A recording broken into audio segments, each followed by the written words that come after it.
ఈ ఉదయమున నీవు ఎవ్వరినీ కలుసుకొనక ముందు ప్రభువును కలుసుకో.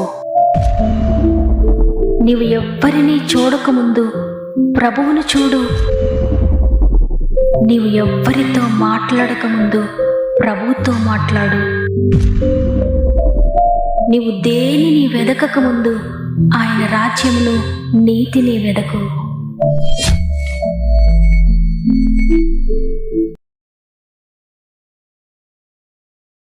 Praise the lord.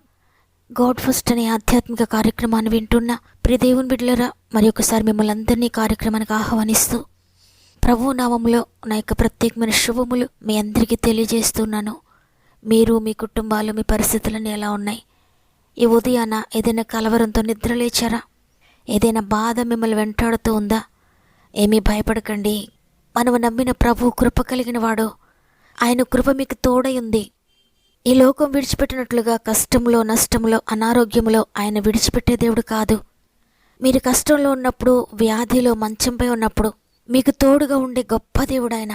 కాబట్టి ఏ పరిస్థితిని గురించి భయపడకండి, కంగారు పడకండి. మీ చింత యావత్తు ప్రభువుపై వేయండి. ఆయనే సమస్తాన్ని కూడా చూసుకుంటాడు. ప్రతి గాఢాంధకారపు లోయలో కూడా మీకు తోడుగా ఉండి మిమ్మల్ని చేపట్టి నడిపిస్తాడు. అంతేకాకుండా ఈ మాటలు వింటున్న మీలో ఇంకెవరికైనా ప్రార్థన అవసరతలుంటే తప్పకుండా కామెంట్స్ ద్వారా నాకు తెలియచేయండి. మీ అందరి కొరకు తప్పక ప్రార్థించి మీకు ప్రేయర్ సపోర్ట్ చేయడం నేను ఇష్టపడుతున్నాను. అయితే మీరు ప్రభు కొరకు నిలవబడండి. ఏది కష్టమైన, నష్టమైన, ఇరుకైన, ఇబ్బంది అయినా దేవుని కొరకు నమ్మకంగా నిలవబడండి. ఆయన మీ కొరకు నిలవబడతాడు. మీరు ఏ సమస్యలో ఉన్నా తప్పక చివరి ప్రార్థనలో ఏకీభవించండి. ఈ మాటలు వింటున్న మీరు కూడా మీకు అనుకూలమైతే కామెంట్స్ అనేది చదవండి. ఈ వాక్యం చివరిలో మనందరం కలిసి సమస్యల్లో ఉన్న మన సహోదరి సహోదరులందరి కొరకు ప్రార్థన చేద్దాం. అద్భుత కార్యములను ప్రభువు నుండి పొందుకుందాం. దేవునికి మహిమ కలుగునుగాక. ఈరోజు ప్రభు మనకు అనుగ్రహిస్తున్న శ్రేష్టమైన వాగ్దానం ద్వితీయోపదేశ కాండము 7వ అధ్యాయము 6వ వచనము. నీ దేవుడైన యెహోవా భూమి మీదనున్న సమస్త జనముల కంటే నేను ఎక్కువగా ఎంచి నిన్ను తనకు స్వకీయ జనముగా ఏర్పరచుకొనెను. ఆమేన్. ఈరోజు ఈ వాగ్దానాన్ని వింటున్న ప్రియ సహోదరి, ప్రియ సహోదరుడా, దేవుడు భూమి మీదనున్న సమస్త జనముల కంటే నిన్ను ఎక్కువగా ఎంచి నిన్ను తనకు స్వకీయ జనముగా ఏర్పాటు చేసుకున్నాడు. నిన్ను ఒకవేళ అందరూ చిన్నచూపు చూస్తున్నారేమో, నిన్ను తక్కువగా ఎంచుతున్నారేమో, నిన్ను నీవే తక్కువగా అంచనా వేసుకుంటూ ఉన్నావేమో.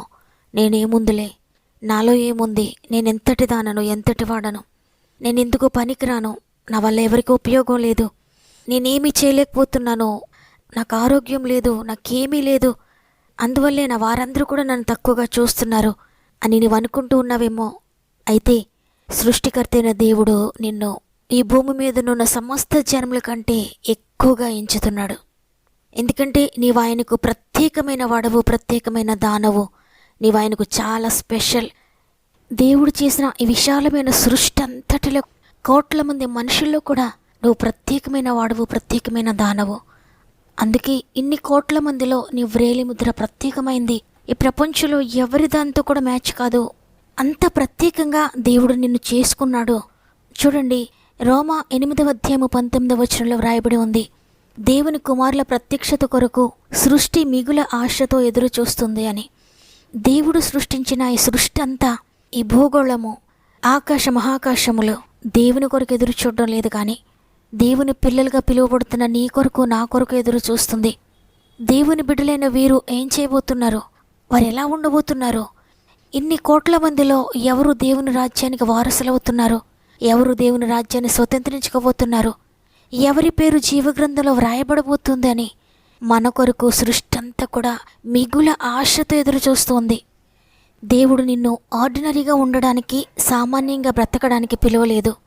ఒక ప్రత్యేకంగా జీవించడానికి నిన్ను పిలిచాడు, నిన్ను ఏర్పాటు చేసుకున్నాడు.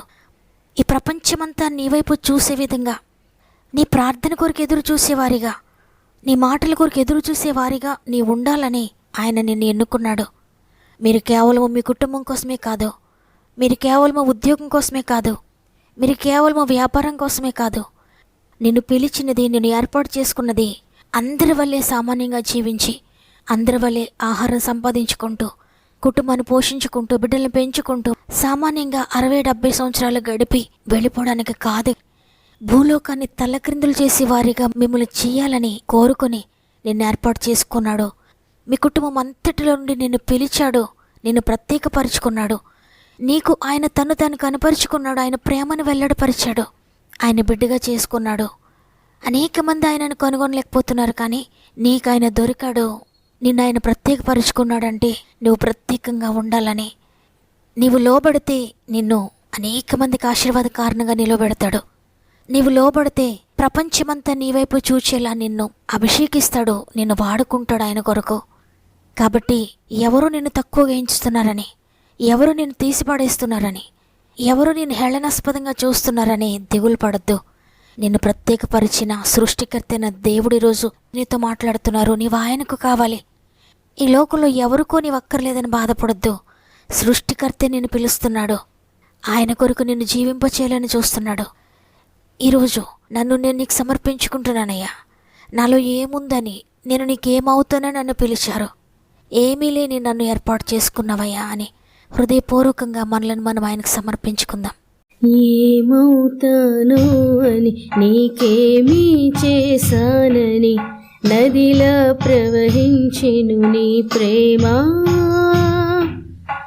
ఏమవుతానో అని నీకేమీ చేశానని నదిలా ప్రవహించెను నీ ప్రేమ.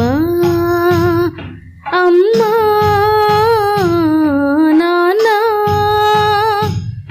లాలి పాడకముందే చూసావు నన్ను, రాసావు నాకై కలిగున్న నీ ఆశలే,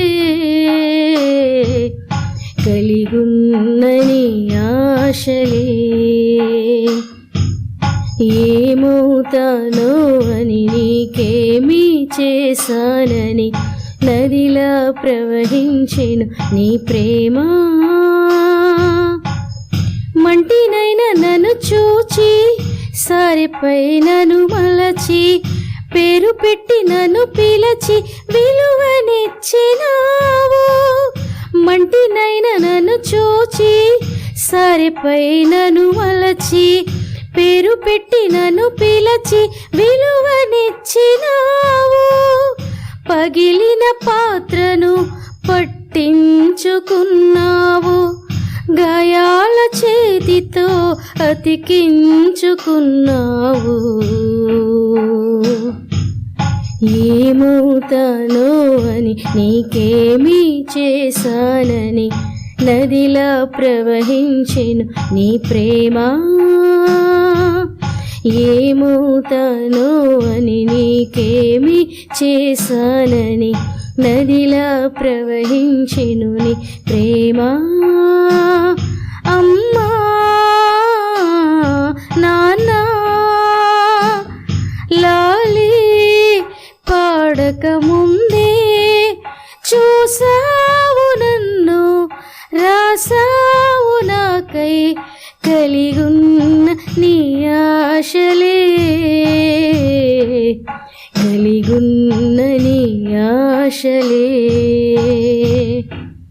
కలిగున్న నీ ఆశలే. ఈ వాగ్దానం నమ్ముతున్నానన్న వారందరూ నాతో మోకరిస్తారా? ప్రార్థన చేద్దాం. ప్రేమగల తండ్రి, నీకు వందనాలు. నీ ఉచిత కృపను బట్టి మరి ఒక నూతన దినంలో ప్రవేశించడానికి మాకు సహాయం చేశారు. నీకు వందనాలు. ఈరోజు అద్భుతకరమైన నీ ప్రణాళికను మాకు తెలియచేశారు తండ్రి. సమస్త జనముల కంటే నిన్ను ఎక్కువగా ఎంచి నిన్ను నాకు స్వకీయ జన్మగా ఏర్పాటు చేసుకున్నానని వాగ్దానం చేశారు. అవును తండ్రి, లోకములు అనేక కోట్ల మంది ఉంటే ఎంతోమంది నిన్ను ఎరుగని వారు ఉన్నారు, ఎంతోమంది నీ ప్రేమను తెలుసుకోలేని వారు ఉన్నారు. అయితే ఎందుకు పనికిరాని, ఏ యోగ్యత లేని, ఏ అర్హత లేని, ఏ మంచి లేని మమ్ములను మీరు పిలిచారు, మమ్మల్ని ఏర్పాటు చేసుకున్నారు. ఏర్పాటు చేసుకోవడమే కాకుండా సమస్త జన్ముల కంటే ఎక్కువగా మమ్మల్ని చెయ్యాలని మీరు ఆశపడి మాతో మాట్లాడారు. ఎంతమంది అయితే నీకు లోబడతారో వారందరినీ కూడా ఉన్నతంగా వాడుకోవాలని మీరు ఆశిస్తూ ఉన్నారు తండ్రి. మాటలు విన్న ప్రతి ఒక్కరు కూడా నీకు పూర్తిగా లోబడ్డానికి 70-80 సంవత్సరాలు నిడివగలిగిన ఈ లోకము కొరకు మాత్రమే జీవించకుండా పుట్టిన తర్వాత తెలిసింది ఈ లోకం ఉందని, అయితే మరణించిన తర్వాత తెలుస్తుంది మరొక లోకం ఉందని, అది కోట్ల సంవత్సరాల పరలోక రాజ్యం అని. అందువల్ల ఈ అశాశ్వతమైన చిన్న జీవితం కొరకు మాత్రమే మేము జీవించకుండా నిత్య రాజ్యము కొరకు, శాశ్వత రాజ్యము కొరకు ఈ లోకంలో ఉండగానే ఆ రాజ్యము కొరకు ఆలోచించడానికి, ప్రిపేర్ అవ్వడానికి మా అందరికీ సహాయం చేయండి తండ్రి. మరి ముఖ్యంగా నీ ప్రియమైన బిడ్డలు అనేక మంది వారి ప్రార్థన అవసరతలు, వారి సమస్యలు, వారి శోధలు మాకు తెలియజేస్తున్నారు. ప్రతి ఒక్కరిని పేరు పేరు చెప్పున నీ చేతులకు అప్పగిస్తున్నాను. ఎందుకంటే నీవు మాత్రమే విడుదలిచ్చేవాడవు, నీవు మాత్రమే స్వస్థపరిచే దేవుడు, నీవు మాత్రమే పడిపోయిన వారిని లేవనెత్తేవాడు. నీకు అసాధ్యమైంది ఏదీ లేదయ్యా, మీరు చేయలేని కార్యం ఏదీ లేదయ్యా. అది ఏదైనప్పటికీ కూడా సమస్తాన్ని సాధ్యపరచగల శక్తి నీకుంది. సృష్టిని శాసించగల శక్తి నీకుంది. మనుషులను శాసించగల శక్తి నీకుంది. చీకటి శక్తులను అణచివేయగల శక్తి నీకుంది. దురాత్మ ప్రయత్నాలను అణచివేయగల శక్తి నీకుంది. అందువల్ల ఎంతమంది ఆత్మీయంగా పడిపోయినారో మీరు లేవనెత్తండి. అనారోగ్యాలతో పడిపోయినారో మీరు లేవనెత్తండి. ఆర్థికంగా పడిపోయినారో మీరు లేవనెత్తండి. ధన విషయంలో ఎంతమంది మోసపోయారో తిరిగి రెస్టోర్ చేయండి. మానసికంగా ఎంతమంది పడిపోయినారో తిరిగి లేవనెత్తండి. చేయని నేరానికి కోర్టు బంధకాల్లో ఎంతమంది నలిగిపోతున్నారో తిరిగి లేవనెత్తండి. ఉద్యోగ సమస్యలో ఎంతమంది నలిగిపోతున్నారో తిరిగి లేవనెత్తండి. ట్రాన్స్ఫర్ కొరకు ఎదురు చూసిన బిడ్డల జీవితంలో అద్భుతం చేయండి తండ్రి. ప్రమోషన్ కొరకు ఎదురు చూసిన బిడ్డల జీవితంలో అద్భుతం చేయండి.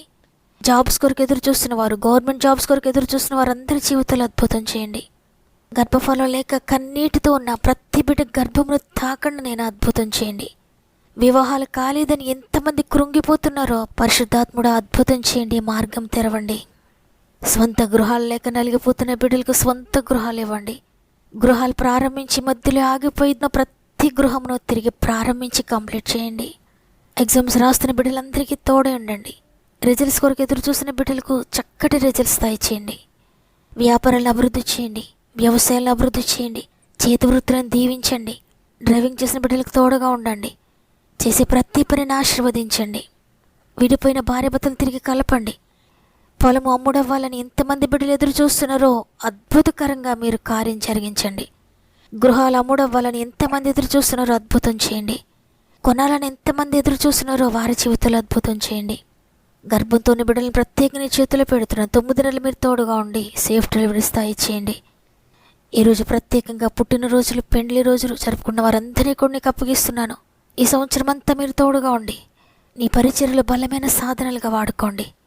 ఈ దినమును ప్రారంభిస్తుండగా ఈరోజంతా మీ కుటుంబానికి తోడుగా ఉండి వారు చేసే ప్రతి ప్రయత్నమును ఆశీర్వదించండి. వారు ప్రారంభించే ప్రతి ప్రారంభమును మీరు ప్రారంభించి ఈరోజంతా ఆశీర్వాదకరంగా ముగించడానికి సహాయం చేయమని యేసయ్య పరిశుద్ధమైన నామములో అడిగి వేడుకొంచున్నాను తండ్రి.